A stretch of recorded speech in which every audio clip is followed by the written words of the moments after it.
Good morning class. Tulsidas ji का लक्ष्मण मोर्चा राम का विलाप हम लोगों ने रिवाइज किया है और इनका कवितावली आज हम लोग पढ़ेंगे।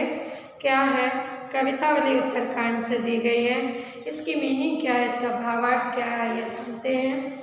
देखिए, कवितावली के माध्यम से तुलसीदास जी ने विपरीत परिस्थितियों का वर्णन किया है कि लोग पेट के लिए क्या क्या कार्य कर बैठते हैं और अपनी इस कवितावली के माध्यम से इन्होंने विपरीत परिस्थितियों यानी आर्थिक तंगी से जूझ रहे लोगों के प्रति कुछ बताने का प्रयास किया है कि कैसे लोग अपने पेट के लिए क्या क्या प्रयत्न करते हैं और प्रयत्न करने के बावजूद भी जब उन्हें रोजगार नहीं मिलता है, इतनी महामारी, इतनी बेरोजगारी फैली रहती है कि लोगों को अपने पेट की आग बुझाने के लिए न जाने ऐसे कौन से कैसे कैसे कार्य करने पड़ते हैं जो कि सामाजिक स्तर पर ठीक नहीं है, अवहेलनीय है।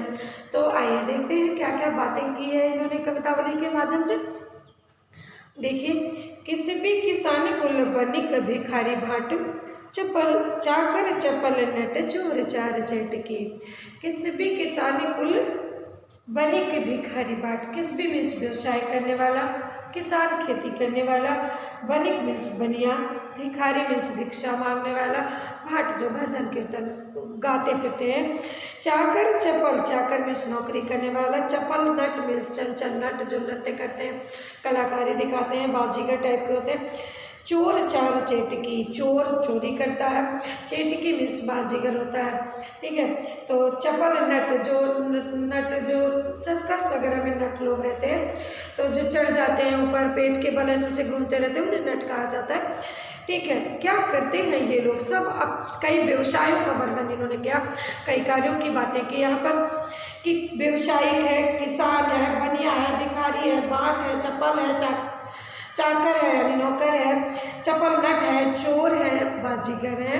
ये लोग पेट को पढ़त गुण गढ़त चढ़त गिर, पेट के लिए ही पढ़ाई की जाती है। पेट के लिए लोग पहाड़ों पर चढ़ते हैं और चढ़ते हैं, गिरी मीन्स पर्वतों पर चढ़ते हैं। अटत गहन गन आहन आखेट की, और पेट के लिए ही लोग आखेट की मीन्स शिकार करते हैं। ऊंचे नीचे कर्म अधर्म करी, पेट के लिए ही लोग ऊंचे नीचे कर्म करते हैं, धर्म करते हैं, अधर्म करते हैं। पेट ही को पचत बेचत बेटा बेटे की, और जब तब भी पेट नहीं भरता है तो लोग पेट की आग बुझाने के लिए अपने बेटी बेटा तक को बेच देते हैं, उनको भी बेच देते हैं कि कुछ तो पैसा मिल जाए जिससे हमारे पेट की आग बुझ जाए। तुलसीदास जी ने लिखा कि ऊंचे नीचे कर्म धर्म अधर्म कर, पेट ही को पचत बेचत बेटा बेट की।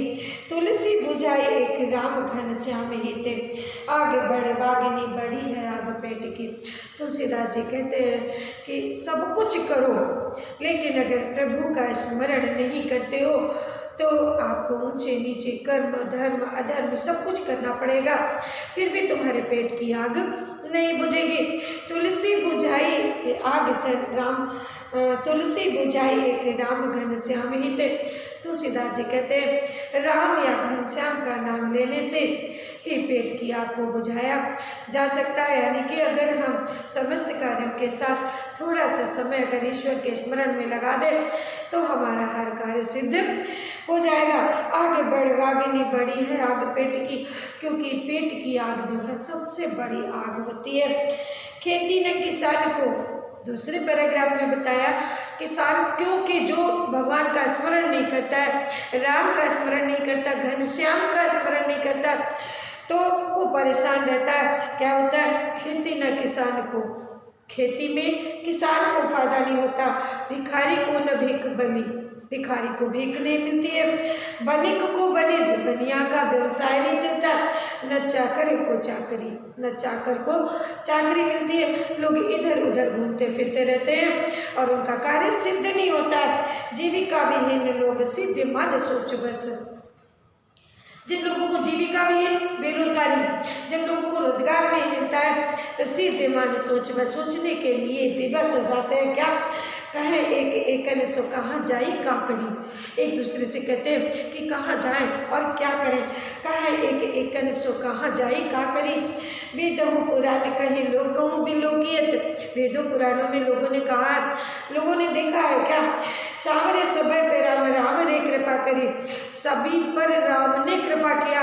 इवन उन्होंने दारिद्र दशानन दबाई दीन दीन बंधु। रावण की भी रक्षा उन्होंने किया, रावण का भी उद्धार कर दिया।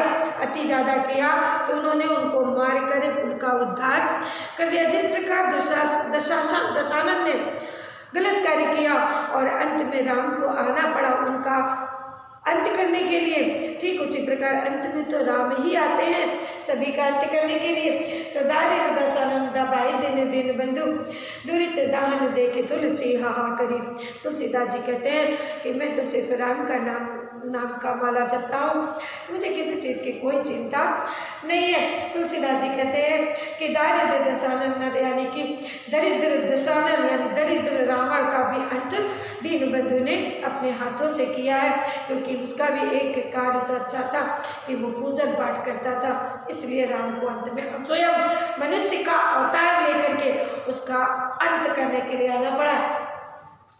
आगे उन्होंने कहा अपने लिए लिखा है क्या, धूत कहो अवधूत कहो रजभूत कहो जुलाहा कहो कोई, चाहे मुझे धूर्त कहो चाहे मुझे अवधूत कहो चाहे मुझे राजपूत कहो चाहे मुझे कोई जुलाहा कहे। काहू को बेटी से बेटा न ब्याह, काहू की जाति बिगाड़त न सो। मुझे किसी की बेटी से बेटा नहीं ब्याहना है, न हमें किसी की जाति को बिगाड़ना है। तुलसी सरनाम गुलाम है राम को। तुलसी तो केवल राम के नाम का गुलाम है। जाको रुचे सो काहे कछु जो, जिसको जो समझ में आए वो मुझे कह सकता है। मांगे के खेबे मसीती के सोईबे, ले बह का एक न दे बह का दो। वो कहते हैं कि तुलसी तो सरनाम गुलाम का, यानी कि तुलसी तो सिर्फ राम के नाम का गुलाम है और मुझे जो कुछ जिसको समझ में आए वो कह सकता है। तुलसी दास जी कहते हैं कि मैं तो मांगे के खेबे मसीती के सोईबे, ले बह का एक न दे बह का दो। मैं मांग कर खाऊंगा किससे, श्री राम से। मैं श्री राम की आराधना करता हूँ, मैं उनका उपासक हूँ। तो जिसके ऊपर श्री राम की कृपा है उसका कोई कुछ भी नहीं कर सकता है।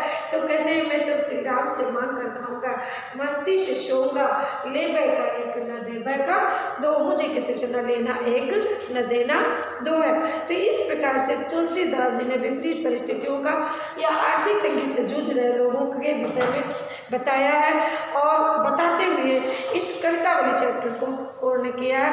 अंत में उन्होंने बताया कि राम की भक्ति के करने वाले लोगों को कभी जीवन में किसी प्रकार का कष्ट नहीं होता है। धन्यवाद बच्चों।